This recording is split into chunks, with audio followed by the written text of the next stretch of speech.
I want to get to my buddy Charlie Gasparino.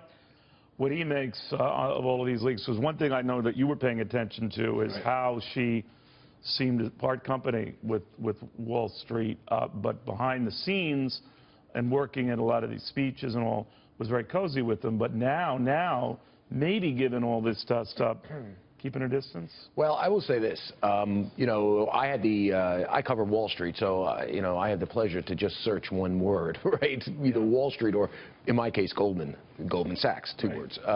And search Gasparino because of doozies that come up think there. if I'm in there, it's probably not in a very good way. But in any way, I searched Goldman and I looked at the context of what she said to Goldman. And as you know, Goldman is a very controversial firm. It's one of the reasons why we had a financial crisis. It's also one of the firms that gamed the nexus between Washington and Wall Street, basically using its clout, its money, its campaign contributions, and some of its former CEOs who went to work for various Republican and Democratic administrations to basically sway public policy. So I went all the way up to Treasury Secretary. Treasury Secretary Robert Rubin for her husband, Hank Paulson for George Bush.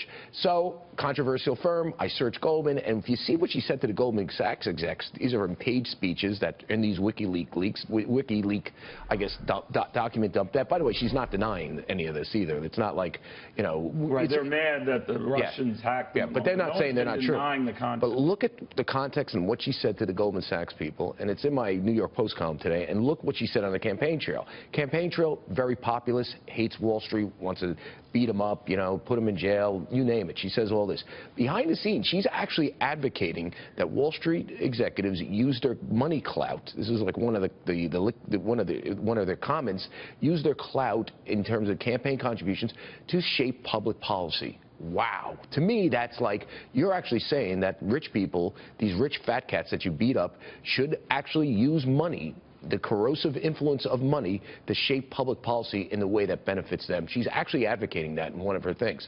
Other stuff is pretty interesting. She basically says how great all these guys are, how wonderful are. She actually, in these things, sounds Reagan-esque when she's talking to them. Now, we should point out that Wall Street Democrats, and Lloyd Blankfein is a Wall Street Democrat. He's the CEO of Goldman Sachs. Always been very close to Hillary Clinton. But they're actually for, you know, they're not for a huge government. They're for less deficits, smaller deficits. Actually, they like some tax cuts. If you listen to Hillary Clinton speak to these folks, she sounded Reagan-esque, talking about the need. She sounded very least like her husband. She sounded Reagan-esque. Unfettered, exactly. Unfettered trade. Right. You know what was going to come after this, depending on how much media scrutiny it gets. Right. Who's the real Hillary? Right. Yeah, and that's what I tried to show in this reporting, and I did some of this yesterday as well. You know, she has a long history of being like saying one thing and doing something else. I actually did label her a liar in the column. So if you go back to what the... you have to label a lot of people liars. Yeah, but go back, but she takes it to another level, I think. I mean, go back to 1996, great column written by William Safire, former columnist for the New York Times. I cited in my column. He called her a congenital liar, and he listed everything. And this goes back decades of stuff that she pulled. And I think you have to put what's in these emails, what she did with with her server, all that stuff in a broader historical context. Listen, I am no big fan of what Donald Trump says, you know, all his off-color jokes and some of the remarks he makes. And I've been very critical of Donald on trade and other public policy matters. But if you're going to pull the lever for Hillary Clinton, and it looks like the country is moving in that direction, that she's almost sort of solidifying stuff, not quite there, but almost, remember who you're voting for. You're voting for somebody that has this sort of real problem with the truth, and not just now, but for maybe 40 years. But very guarded with it. And people's impressions of Hillary Clinton aren't as crucial as just what comes through here is how scripted, detailed, and practiced, even so-called spontaneous responses at campaign events should be. Right. And it does call into question what's the real Hillary. Is there a core belief system there? Right.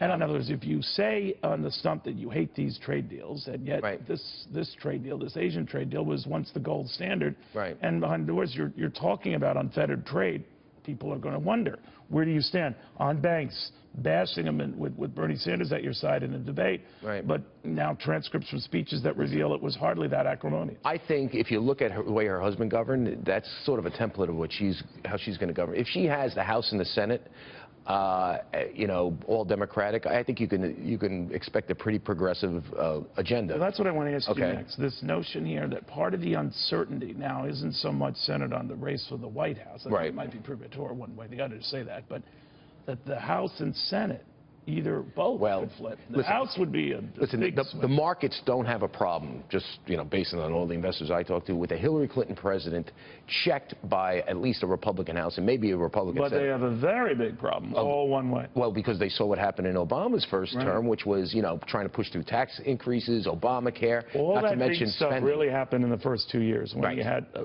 full run of the table. Unfettered. And that's the way she will be, I think. You know, listen, her husband was pretty progressive his first 2 years. Then the country changed, right? They said, no way, Republican House, first time in 40 years, Republican Senate, put a big check on him. And then, you know, then he said, I'm going to play ball with this. And guess what? The economy took off, we should point out. Yeah, much of his crowning economic achievements were done in conjunction with Gingrich. So she can, I think, morph into that. But the only way for her to morph into that is to have that check available. And if, you know, if you think Donald, and this is the tragedy of what Donald's doing, dividing the party, making it almost impossible for the party leadership to basically rally around him now by now going full on against Paul Ryan. We should point out, Paul Ryan didn't exactly say, I'm rescinding my endorsement. He could have done that. Right. He didn't do that. He didn't rescind his endorsement. I don't know what he's doing. I mean, we're going to explore that later in the show, but obviously he's not going to campaign with him. He's got the toughest job in the world. And they told him, look, you got to go around in 17 of our districts and campaign for us. This is so big, keeping the House and the Senate, if you believe in free markets and anything other than progressive policy, because her with a blank check is going to, listen, even if she is more like her husband. Is that Wall Street's biggest worry? Yes, look at the markets today. I agree with that. I mean, that they are now, they seem to, and all along seem to think that this was Hillary's race to lose. But now they used to think she would be countered by a Republican House. Think of it this way. Maybe in her heart of hearts, she's more like her husband than Elizabeth Warren. But if she has all the mechanisms at her fingertips of progressive government, meaning a House, a Senate, she is going to have to, just by real politics, because Elizabeth Warren, everybody's going to be breathing down her neck, going to have to go far left. She's going to have to push through various changes in Obamacare. And Harry Reid, who you know, not that Obama needed much encouragement, but a very hard progressive agenda in those first 2 years. And remember, and to say, strike while the iron's hot. And remember what he had, his issue was he had the financial crisis. That kind of stopped him from really ratcheting up tax increases immediately. She won't have a financial crisis. She's going to have like a blank slate here, and it's going to be pretty scary if you believe in conservative, market-oriented economic issues. If that's your game plan, she's going to crush you. If you're a progressive, well, then you're going to have the time of your life, I think. Unless Donald Trump wins it. But my point is this, Neil. Before you pull that lever, read my column. I'll tell you, I laid it out pretty clearly. This is not just... You don't use any bad words, do you? No.